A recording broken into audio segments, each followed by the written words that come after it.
All right, what's going on? We're back with another tier list. This time UFC 312. Just happened yesterday. I'm going to try and get this done before the Super Bowl so I can watch that tonight. But we're going to do this tier list ranking every fight on the card. Starting with the early prelims going up to the main event. I have it ranked from fight of the night all the way down to Dana's hairline. This is where the excitement was non-existent, hence the joke. We're going to start with Salkield versus Jubilee. This was the early prelim opener. And I also just want to say the early prelims were actually really good on this pay-per-view. They were exciting. There was a lot of action. We'll get into what happened after that, but I'm going to give this one an A. A lot of people were saying that it might have been a little bit early. I don't think so. He cracked Jubilee with the hook, and Jubilee was holding on for dear life after that. I know he got like one extra punch in, and then the ref came in to stop it, but the ref from another angle had to actually pull Jubilee off of Salkild's leg. He was clinging on for dear life. He clearly was knocked out and didn't know what was happening. That was a clean knockout. I think it was the second fastest knockout in a lightweight debut, just under Terrence McKinney. Exciting prospect for Australia and a great way to start the card. I had a lot of hope after seeing this performance, which led into the second fight of the night, which was Milkalev versus Jusei. I liked this performance. I thought this fight was exciting. I'm going to give it a B tier. It did end up going decision. It was a good back and forth. Milkalev landed some really good body kicks. His kick game was impressive. Jusei would press forward and land the cleaner boxing, I think. You know, both guys had some good moments, some good combos, pretty back and forth, teetering on a war. You know, I don't know if it quite turned out to be a war. It was exciting, all-around well-rounded fight. Milkalev got the edge, and I think that was the right decision there. Not a bad way to continue the early prelims here. Next up, we had Rongju versus Steele. This is my fight of the night, and it's also UFC's fight of the night. That's two cards in a row where I've given the same fight of the night as the UFC has, but I mean, it's for good reason. This fight was an absolute back and forth brawl. It felt like a bar fight at some times. These dudes were just throwing sloppy haymakers and absolutely cracking each other. It started out in the first round. I thought maybe Steele might have edged that round. I think they gave it 30-27 to Rongju. But either way, it felt like a come-from-behind win for Rongju because he was a big underdog. He ended up cracking Steele, following him onto the ground. Steele ended up trying to get him in a heel hook. Rongju basically walked it off, completely dissolved the wrestling of Steele, and then the two would just get in the pocket and just throw some absolute bombs. It was super exciting to watch. It was a bloodbath. It was a war. It was the best fight of the night, and it went downhill from here. I think the card peaked in the early prelims. At this point, I was expecting the card to be great. I'm like, man, that video I made was wrong. You know, this was a great three-fight stretch. We're heading into the prelims, and then we have Colby Thickness versus Topuria. I'm gonna go C tier with this fight. This fight was pretty lackluster. You know, Topuria got the win, but I would say that Thickness beat himself. He missed so many strikes. It might have been the least accurate fight I've ever seen, or one of them. You know, Thickness, I think, had a striking percentage of like 25% or maybe sub that. At a point, they showed his stats, and he had 15 landed and like 95 attempted. Just missing like a five-piece combo on the striking. And Topuria would capitalize by, you know, dodging the combo and then landing one or two. And then he'd edge out the actual landed strikes that way. There was one suplex. I think it was in the end of round one, maybe round two. Topuria suplexed the Thickness. That was pretty exciting, I guess. Really the only highlight of the whole fight. You know, I think that Topuria could be a good prospect. He kind of has the same stance as his brother. He fights the same way, holds the same guard. But in terms of what we actually saw in the cage, it was pretty boring and started what was a string of boring decisions after this. And that leads us into Wang versus Brazil. This is... I'm going to go Dana's hairline for this one. There was about 3 times in this fight where Brazil turned around and ran away. Just a complete lack of action going on in this one. Wang looked good, but you know, there's only so much you can do with an opponent that's actively running away from you. And I think Brazil did not want to be in there. She wasn't having any output that was meaningful at all. Wang wasn't pushing for a finish at all. She was playing it super safe and just landing simple combos and leg kicks, and it just ended up being a completely boring decision. And it kind of just embodies what the card felt like, you know, just lackluster, a bit boring, playing it safe. Nobody really going for anything crazy outside of these 3 early prelim fights. So yeah, that's probably the worst one of the night in my opinion. Could be up for debate with a couple of them, but just so little action. No moment in the fight where I'm like, okay, you know, the Topuria had the suplex. There was nothing like that in this fight. There was nothing going on. It was boring. It was filler, and it led us into our next prelim fight, which was Tom Nolan versus Borshev. I'm gonna go C for this one as well. You know, these guys, I think the commentators were saying, oh, this was a war. It was so sloppy. It was just low-level MMA. You know, Nolan ended up getting the nod. It was a bit of a back and forth, I suppose, but not really memorable. Not a ton of exciting moments. And the moments that were there were, you know, when I called Rongju versus Steele like a bar fight, I mean it in the best way possible. I mean, it was crazy and exciting, and yeah, they were a bit sloppy, but they were smoking each other with hooks. Whereas the Nolan versus Borshev fight wasn't quite that same way. It was sloppy in a, like, you can't look away, but you don't really want to watch type way.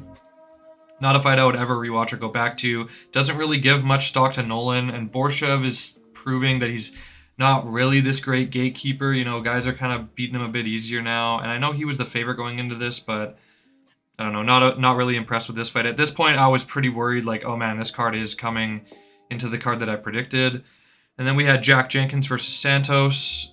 I'm going to give this one a B rank. I think that Santos really surprised me. You know, I know he was a favorite coming into it, but you'd think that Jenkins would show out for the home crowd. You know, he's the hometown guy, but Santos just, he was too much to handle. He fought like Charles in there, and you could tell Charles being in his corner.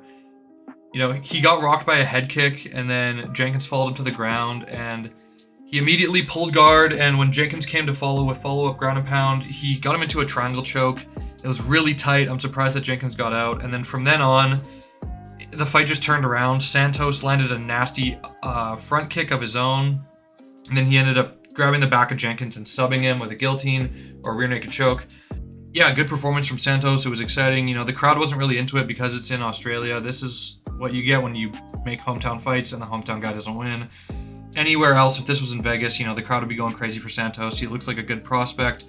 One of the more well-rounded performances on the card, and definitely one of the more exciting performances. Now we have Matthews versus Prado. I'm going C tier with this one as well. Technical fight from Jake Matthews. Prado just wasn't really giving him anything. There was maybe a couple shots that sounded like they landed pretty cleanly, but nothing really happened. There was no knockdowns. Wasn't really an abundant amount of wrestling. The striking looked clean, but it looked like a sparring match. Neither guy really taking risks.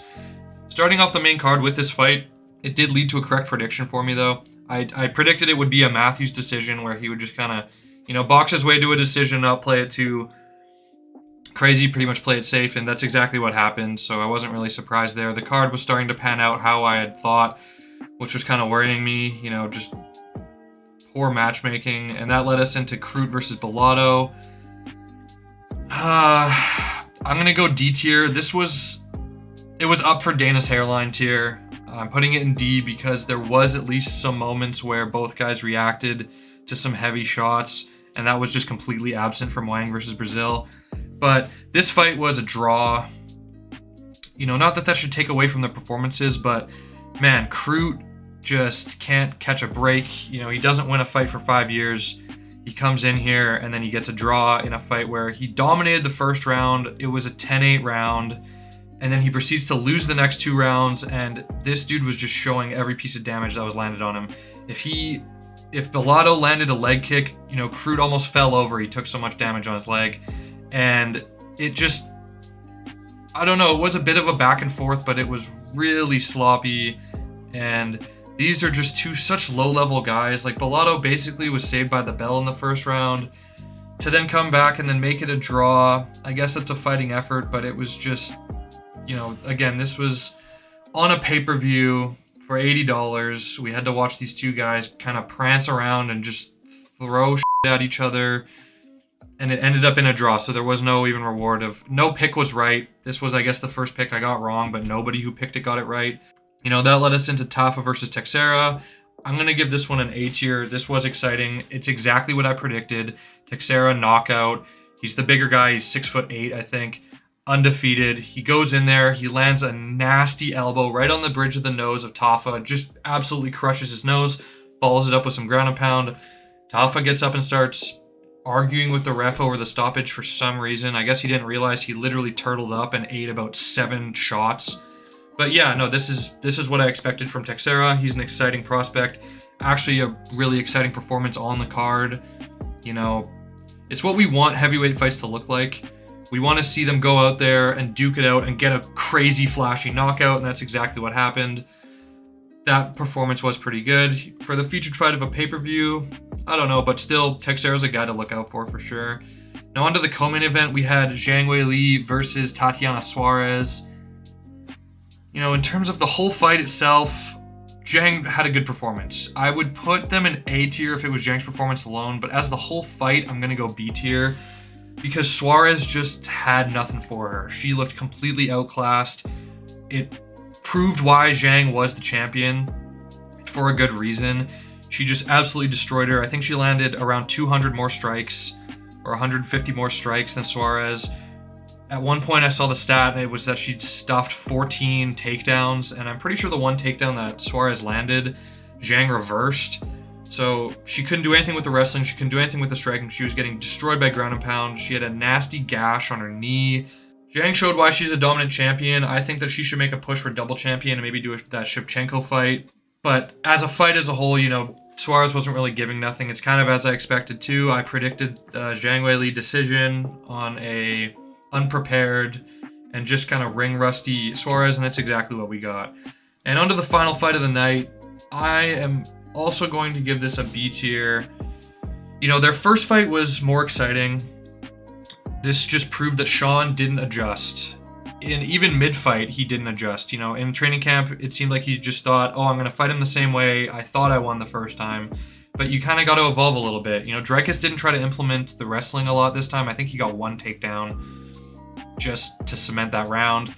But Strickland was fighting defensively for the first 2 rounds and then just didn't pick up the pace for the last 3 rounds. You know, and then obviously it led to the nose break and some crazy good head kicks from Dreykus. You know, more pressure and output won him this fight. I think that Sean could have won if he would have landed more and would have thrown more. And what he was landing looked like it was doing a bit more damage, but Dreykus just threw way more. He'd had more output. Sean looked frozen in there. He wasn't listening to his coaches. He wasn't, you know, stepping on the gas, and ultimately it led to a decision. I mean, it goes to show that Sean should hang with the top guys in this division. You know, Dreykus was able to finish Izzy and finish Whitaker, but he can't. He's been to decision twice with Sean Strickland, but as a whole, this fight was just, it's their first fight, but kind of worse in every way. You know, less back and forth, less output from Strickland, less danger moments, less explosive takedowns, and less stakes because we knew that Dreykus was going to win the decision 4-1 or 5-0, whereas in the first fight, it was kind of a toss-up split decision.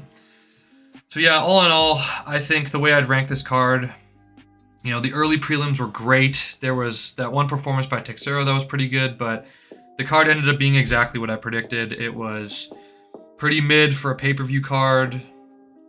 And even just as compared to most fight nights, I think, you know, the level of talent we had on this was pretty non-existent outside of the 2 champions. And both champions proved that they're here to stay, at least for a little while. I think something else to add that's interesting, beside Teixeira, the other undefeated fighters lost their O's, which seems to be a trend so far this year. You know, you have Shara Magomedov and everyone on UFC 311. And barring Teixeira, it's everyone on this card too that was undefeated, with Suarez and Steele. There might be one more I'm forgetting. But, you know, this is what I think the card ended up looking like entertainment-wise. A lot of mid, a couple of good fights. Let me know what you guys think. I'll be doing one of these next weekend for Cannonier versus RoboCop. Hopefully that card ends up being pretty good. I think it has more ranked fighters than this pay-per-view does. So that just tells you something about UFC's matchmaking there. But yeah, let me guys know what you think about the card down below. See ya.